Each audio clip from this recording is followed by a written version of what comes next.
Good evening. कैसे हैं आप सब? आई होप आप सब बहुत अच्छे होंगे and welcome to my blog. Saturday का डे है और इवनिंग के 4 o'clock का टाइम हो रहा था। यहाँ पे मनीष की ऑफिस से कॉन कॉल चल रही थी। सारे सीनियर्स वगैरह थे कॉन कॉल पे, तो फैमिली के साथ ना गेट टुगेदर था थोड़ा सा। मतलब तो पहले बेटू से ऑफिस के जितने भी सीनियर्स थे, पहले बेटू से उन्होंने बात करी, फिर उसके बाद मेरे साथ हाय हेलो हुई थी। और मनीष ने 1 ईयर में 2 बार प्रमोशन ले लिया है। अभी मार्च में भी उनको अप्रेजल लगा था और दोबारा से उन्होंने ले लिया। उन्होंने पैन इंडिया टॉप करा अगस्त में। और उसी के रिगार्डिंग यहाँ पे थोड़ा बहुत सेलिब्रेशन टाइप चल रहा था। अभी आगे चल कर के केक कटिंग होएगी। तो जो सर थे वो मेरे से भी बात कर रहे थे। पहले उन्होंने बेटू से बात करी थी और मनीष ने उनको बताया हुआ था कि मैं यूट्यूब वीडियोस बनाती हूँ। और मैं यहाँ एकदम शॉक्ड हो गई थी क्योंकि मैंने मना करा हुआ है कि अभी किसी को भी नहीं बताना। मेरे मम्मी के घर भी अभी किसी को भी नहीं पता है।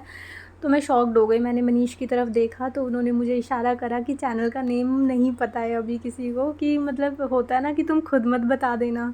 तो फिर चैनल का नेम उनको नहीं पता था। और तो सर पूछ रहे थे कि ऐसे तो आपके सब्सक्राइबर नहीं बढ़ेंगे। तो मैंने उनको बताया कि मतलब एक लॉजिक वाली बात है, अगर आप किसी को पसंद करते हो ना तो आप उसके चैनल को जाके खुद सब्सक्राइब करोगे और उसकी डेली वीडियोस भी देखोगे। लेकिन आपको वो कंटेंट ही पसंद नहीं है जो मैं बनाती हूँ, तो मैं फ़ोर्सफुली आपसे सब्सक्राइब करा लूँगी, बट मेरी वीडियो को आप डेली नहीं देखोगे क्योंकि आपका उसमें इंटरेस्ट ही नहीं है। वही सर मुझे बोल रहे थे कि ये ना आपके सब्सक्राइबर नहीं बढ़ने देगा क्योंकि ये चैनल का ना नाम ही नहीं किसी को बता रहा है। तो फिर मैं सर को वही बता रही थी कि सर अगर आपको मेरे कंटेंट में इंटरेस्ट ही नहीं होगा तो आप सब्सक्राइब करके क्या करोगे? हम उसी को देखते हैं जिसको हम अपनी मर्ज़ी से सब्सक्राइब करते हैं। तो बस थोड़ी सी हमारी बात हुई और उसके बाद फिर केक ऑनलाइन वगैरह भेजा हुआ था तो उन्होंने वही, फिर मैंने उठा करके फ्रिज में रखा था तो वो मैं लेकर के आ गई थी। और कंटिन्यू इतनी सारी क्लैप हो रही थी, क्लैपिंग हो भी रही थी और वो क्लैपिंग वाले सिंबल सब लोग भेज रहे थे ना, तो बहुत अच्छा लग रहा था। बहुत प्राउड मोमेंट था। और सर ने भी पूछा कि आपको कैसा लग रहा है, 2 शब्द मनीष के बारे में बोलो। तो मैंने थोड़ा सा बोला था, मैंने थोड़ी कंप्लेन करी थी कि सर इनका ना कोई टाइम नहीं है ऑफ़िस को लेकर के। ये जब भी उठ जाएँ, सुबह अगर 6 बजे भी उठ जाएंगे ना तो तब से इनका ऑफ़िस वर्क स्टार्ट हो जाता है और जब तक सोते नहीं है ना तब तक इनका ऑफ़िस का काम चलता रहता है। ऑफ़िस जाएँ या ना जाएँ, इनका काम को लेकर के ना डेडिकेशन बहुत ज़्यादा हाई है। मतलब इनको बोलने की ज़रूरत नहीं होती, अपना उठते ही अपने काम पे लग जाते हैं। और उसके बाद ये वाला केक सर ने भेजा हुआ था, चैम्प लिखा हुआ था इसके ऊपर। और ट्रॉफ़ीज़ तो बहुत सारी घर पे हैं। अभी 2 तो मैंने शोकेस में भी लगाई हैं और पहले बहुत सारी मैं पीछे छोड़ कर आई हूँ। और ये माला भेजी हुई थी फ्लावर वाली, आई थिंक मिली नहीं या पता नहीं क्या हुआ। तो ये बीट्स वाली माला होती है ना, ये भेजी हुई थी तो मनीष को बेटू ने पहनाई थी। सब लोग बहुत हंस रहे थे। थोड़ा सा हंसी मजाक भी चल रहा था और बातें चल रही थी। पूरा जो सेशन था ना वो मनीष के लिए डेडिकेटेड था, तो बहुत अच्छा लग रहा था मुझे भी। और मैं ना सुबह से थोड़ा बिज़ी थी और एकदम से इन्होंने 4 बजे बोला कि रेडी होना है। मेरे को ना कुछ समझ नहीं आया, तो मेरे को भी पता नहीं था कि मुझे भी उसमें मतलब जॉइन करना है। तो मेरे सामने जो भी टॉप मुझे दिखा ना, मैंने जल्दबाजी में उठा लिया और मैं मतलब फटाफट से रेडी हो गई। उसमें मुझे बहुत ज़्यादा गर्मी भी लग रही थी। तो फिर यहाँ पे आ गई थी बारी केक कटिंग की। एक वो सिरेमिक पॉट जो है ना घी वाला, वो मैंने लगा कर के उस पे ना फ़ोन को ऐसे हैंग कर दिया था। मतलब हैंग नहीं, ऐसे सपोर्ट से रख दिया था ताकि सबको दिख सके और हमारे जो हैंड्स हैं ना वो भी फ्री हो जाएं, ताकि हम अच्छे से क्लैप कर सकें मनीष के लिए। तो यहाँ पे केक कटिंग चल रही थी। सब लोग जो मनीष की टीम मेंबर्स हैं वो सब लोग मतलब कि इनकी लीडिंग के लिए बहुत अच्छे बातें कर रहे थे कि सर ने बहुत अच्छे से हमें गाइड करा है, ये वो। तो भर के तारीफ़ें हो रही थी आज मनीष की। उसके बाद हमने केक कटिंग करी, केक खाया, एंजॉय करा और उसके बाद फिर थोड़ी देर मैं, ये देखो बेटू का यहाँ पे चल रहा है केक खाना। केक उसको भी बहुत पसंद है और केक मुझे भी बहुत पसंद है। तो बेटू ने फिर मुझे केक खिलाया और उसके बाद ना मैं थोड़ी देर लेट गई थी। पता नहीं क्या हुआ, केक खाने के बाद मुझे 15-20 मिनट ना वहीं बैठे ही ऐसे सोफ़े पे मैंने हेड डाउन करा और मुझे नींद आ गई। और सडन मनीष अपना कॉल वॉल आई होगी उनकी निपटा करके आए, मुझे बोलते हैं कि मेरा ना उस साइड चक्कर लग रहा है तो चलो हम मम्मी के घर भी होते हुए आते हैं, अगर तुमको चलना तो बताओ। तो मैं जैसे ही कपड़ों में बैठी हुई थी ना, वैसे ही उठ करके हम मम्मी के घर के लिए निकल गए। मतलब आकर के जस्ट उन्होंने बोला और मैंने बैग उठा करके एक नाइट जो ड्रेस होती है वो पैक करी तीनों की, और हम निकल गए और मम्मी के घर के लिए, क्योंकि उनको वहीं जाना था। और रास्ते में ना ये रजत स्वाति ब्लॉग करके हमको मिली थी गाड़ी, तो मैंने थोड़ी सी क्लिप ले ली थी। और शाम को हम निकले थे, रात हो गई थी। ट्रैफ़िक का ना इतना ज़्यादा प्रॉब्लम रहता है कि अगर आप शाम को निकलोगे ना, पहुंचना अपने रात को ही है, इसलिए हम लेट नाइट निकलते हैं। मम्मी के घर जाना होता है कि ट्रैफ़िक थोड़ा सा कम हो जाए, वरना ट्रैफ़िक में खड़े खड़े ना मेरा सर दर्द होने लगता है। और उसके बाद फिर हमने डिनर वगैरह कर लिया था और हम थोड़ी सी वॉक करने के लिए आ गए थे छत पे। मम्मी के साथ थोड़ा सा गपशप कर रही थी और साथ साथ थोड़ी थोड़ी वॉक भी हो रही थी।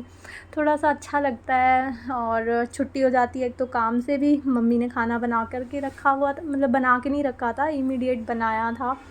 और उसके बाद फिर मम्मी को हमने बताया नहीं था कि हम यहाँ से निकल गए हैं और आने वाले हैं, वरना वो ये होता है ना कि हैवी हैवी बना कर के रखना गेस्ट वाला, तो मम्मी फिर वैसे करने लगती हैं, तो इसलिए हमने बताया ही नहीं था हमारे यहाँ। और यहाँ पे हो चुकी थी नेक्स्ट डे मॉर्निंग, यानी संडे का डे। और हमारे उठने से पहले मम्मी मार्केट हो कर के आ गई थी और मेरे लिए कोकोनट वाटर लेकर के आई थी, क्योंकि उनको पता है कि इसको कोकोनट वाटर चाहिए होता है और उसको बहुत सूट करता है। तो माँ से ज़्यादा केयर इस दुनिया में कौन ही कर सकता है, कोई भी नहीं कर सकता। माँ के बराबर कोई भी नहीं है यार, भगवान का भी दर्जा शायद नहीं है, माँ से बड़ा कोई भी नहीं है। और उसके बाद माँ और बाप दोनों, बाप जो हैं वो हमारे भगवान से भी पहले हैं, क्योंकि जब भी हमें कोई पेन होता है तो सबसे पहले वो हमारे लिए खड़े होते हैं। बाकी जो भगवान है वो तो सभी के सबसे बड़े माँ बाप हैं ही। और उसके बाद यहाँ पे देखो, हम बेटू को और मैं यहाँ पे गोलू मोलू के साथ खेल रहे थे सुबह। इसके चक्कर में मुझे मम्मी के घर जाना ना आजकल बहुत अच्छा लगता है कि इसको उठाऊँगी, इसके साथ खेलूँगी। ये बड़ा होता जा रहा है ना, फिर ये वाला टाइम निकल जाता है कि बच्चे के साथ खेलना, एंजॉय करना। और उसके बाद फिर आज वही हम गए थे तो कुछ तो हैवी बनना था, तो आज मम्मी ने पूरियाँ बना दी थी। पूरी, छोले की सब्ज़ी थी और एक साइड खीर बन रही थी। तो यहाँ पे सब कुछ मम्मी ने बनाया था, खीर भी मम्मी ने बनाई थी, छोले की सब्ज़ी भी मम्मी ने बनाई थी और पूरी का आटा भी लगा दिया था। इनफैक्ट बेल करके भी दी थी, सिर्फ मैंने पूरियाँ छानी थी। तो यहाँ पे मैंने पूरियाँ जो थी वो फ्राई कर दी थी, उधर खीर अभी बन रही थी। खीर तो मम्मी इतनी टेस्टी बनाती है ना कि 5 स्टार होटल भी फेल है, इतनी ज़्यादा टेस्टी मैंने किसी के हाथ की खीर नहीं खाई। और उसके बाद फिर यहाँ पे मैंने मम्मी को बिंदी लगाई थी और मंगलसूत्र पहना दिया था। मम्मी ना बिल्कुल रेडी होकर के नहीं रहती है मेरी, तो मैं जब भी जाती हूँ ना मम्मी को, तो मैं बोलती हूँ ऐसे रेडी रहा करो। तो और यहाँ पे क्लचर भी लगा दिया था। और देखो उधर अंदर पापा लेटे हुए थे मेरे, उनको ना एक्चुअली थोड़ी सी हाथ पे चोट लग गई थी, तो मुझे पता भी नहीं था। तो मैं आई तो मैंने देखा गरम पट्टी बंधी हुई थी हाथ पे। तो मैं जब भी मम्मी के घर जाती हूँ ना, तो मुझे मम्मी को इस तरह से सजाना बहुत अच्छा लगता है और अच्छा ही लगता है बस मम्मी के साथ। और फिर उसके बाद यहाँ पे मम्मी को ज़बरदस्ती, मम्मी नहा धो चुकी थी सुबह सुबह। मम्मी की हैबिट है कि अपना मॉर्निंग का सारा काम निपटा करके वो पूजा करती हैं, उसके बाद वो खाना खाती हैं। तो पूजा करनी होती है, तो इसलिए मम्मी अपना सुबह का सारा काम टाइमली निपटा करके खाने वाने से फ्री हो जाती हैं, तो फिर नहा करके फिर पूजा करती हैं। और फिर फ़ोर्सफुली मनीष ने मम्मी को यहाँ पे बैठाया और हेयर ऑयलिंग करने लगे। और मम्मी के हेयर इतने अच्छे हैं, बहुत ही, एक तो लेंथ भी बहुत है और थिकनेस भी उनकी बहुत ज़्यादा है। पहले तो बहुत ही बड़ा सा मोटा सा जूड़ा बनता था। इनफैक्ट मेरी नानी के भी इस एज में भी उनके बाल इतने अच्छे हैं, और हम मेरे तो मम्मी के सामने कुछ भी नहीं है। मेरे घर में सबके हेयर ग्रोथ बहुत अच्छी है। मेरे पापा की भी हेयर लाइन अभी बिल्कुल भी पीछे नहीं गई है, बिल्कुल परफेक्ट है। और मम्मी के तो आप देख ही रहे हो कितने पूरे के पूरे झाड़ हैं, जबकि मम्मी बिल्कुल केयर नहीं करती अपने बालों की। कॉम करती हैं तो ऐसे खींच देंगी कि यार मेरे को लेट हो रहा है, जल्दी जल्दी करना है, हटो हटो हटो। तो ऐसे होता है ना, जैसे हम आराम आराम से करेंगे कि हाय एक भी बाल ना टूट जाए मेरा, तो मम्मी ऐसे खींच खींच के करेगी, अरे हटो ना मुझे लेट हो रहा है। तो उसके बाद भी उनकी इतनी अच्छी ग्रोथ है। और बस यहाँ पे मनीष लगे हुए थे उनकी ऑयलिंग करने पे। मम्मी बहुत मना कर रही थी, मम्मी को ना थोड़ी सी मतलब शाय हो जाती हैं कि मनीष नहीं प्लीज़ मत करो मत करो। तो फिर ज़बरदस्ती मम्मी को यहाँ बैठा रखा था। और ये देखो मम्मी के बाल अभी तो बहुत कम हो गए, पहले बहुत ज़्यादा थे और इतने सिल्की हेयर थे ना मम्मी के, बिल्कुल कॉटन से भी ज़्यादा सिल्की हेयर थे। और यहाँ पे मम्मी के पैर मम्मी खींच रही हैं पीछे की साइड और मनीष अपनी की साइड आगे खींच रहे हैं। तो मम्मी को ना बीच में पहले घुटनों में बहुत प्रॉब्लम हो गई थी, तो उसके बाद से ना थोड़ा घुटनों की प्रॉब्लम रहती है। तो वही मनीष कुछ बोल रहे थे कि ये क्या है इतनी पतली पतली सी लेग्स। मम्मी बहुत मना कर रही थी कि मेरे पैर मत दबाओ, बट वो खींच करके अपने पास बैठे हुए थे। और उसके बाद यहाँ पे मेरा भाई भाभी और बेटू जा रहे थे घूमने के लिए, मतलब घूमने के लिए नहीं, कुछ काम से मार्केट जा रहे थे। तो मैं उसको बाय बाय कर रही थी, हम ऊपर थे तो वो हम उसको ऊपर से बुला रहे थे, तो वो देख रहा था ऊपर। और थोड़ी सी फिर मैंने क्लिप ले ली थी और उसके बाद फिर यहाँ पे हो गया था इवनिंग का टाइम। और इवनिंग में यहाँ पे मैं रेडी हो गई थी, वो टॉप पहन कर के आई थी ना, मुझे इतनी गर्मी लग रही थी भाई, मैंने पहन कैसे लिया तो मुझे समझ नहीं आ रहा। तो ये नाइट के लिए शर्ट लेकर के आए थे मनीष, मैं नहा करके मैंने यही पहन ली थी कि मैं इसी में ही घर चलूँगी, मेरे से नहीं गर्मी झेली जा रही। तो यहाँ पे मनीष अपनी रील्स बनाने पे लगे हुए थे, मैं उनको बुलाने आई थी कि टाइमली निकल जाते हैं क्योंकि मुझे अभी नेहरू प्लेस जाना था। फिर क्योंकि अभी जन्माष्टमी आने वाली थी ना, तो जन्माष्टमी के लिए हमें सोसाइटी का स्पीकर देखना था। तो मतलब मेरे को ना फिर नेहरू प्लेस से होते हुए आना था, तो मैं इसलिए उनको जल्दी बोल रही थी। फिर रास्ते में आकर के पता चला कि संडे को नेहरू प्लेस जो है वो बंद होता है, तो फिर हम निकल गए थे, थोड़ा लेट ही निकले थे, अंधेरा हो गया था फिर। और बस उसी के साथ हमारी मस्ती चल रही थी आते जाते। मनीष बहुत इन्जॉय करते हैं सॉन्ग्स को, मैं भी और मनीष भी।